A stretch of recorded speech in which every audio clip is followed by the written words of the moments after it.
Kembali bersama kami di Kawanwa Info. Pemirsa, tangis haru dan rasa bangga nampak dari pasukan pengibar bendera Kota Bitung usai jalankan tugas pada upacara peringatan HUT Kemerdekaan Republik Indonesia ke-77 di lapangan kantor Wali Kota Bitung.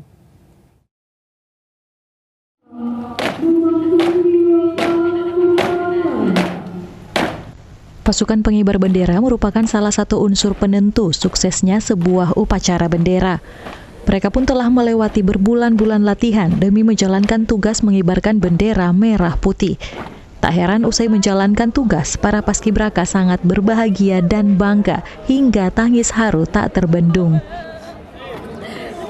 Kalau untuk pembawa baki belum sih Kak, terkejut, senang dengan Kak Runo. Ini baru diketahui kapan nanti? Bayudara, tapi bayudara dulu. Pemilihan Kak, kan ada pemilihan pasukan 8. Tadi pagi atau? Oh, kalau yang untuk pengibaran pagi baru tadi pagi. Iya, udah tadi pagi. Nggak sangka Kak, senang. Baru disampaikan akan bertugas pagi tadi. Pas ini bertugas. Terkejut juga ya? Iya, terkejut, nggak sangka. Mau dapat pagi. Sersan 1 Juwandi Lalau dari Babinsa Kodim 1310 Bitung selaku instruktur pelatih mengaku ini adalah kali pertama ia melatih pasukan pengibar bendera. Tentunya ada sedikit perbedaan dalam hal semasa mereka melakukan latihan dan sekarang dalam pelaksanaan.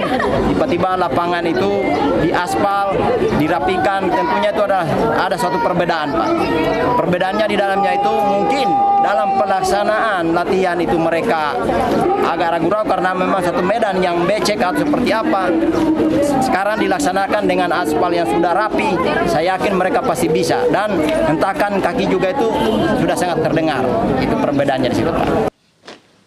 Ia pun berharap upacara penurunan bendera nanti juga dapat berjalan dengan baik sebagaimana saat pengibaran bendera. Dari Bitung, Regina Manggei melaporkan untuk Kawanwa TV.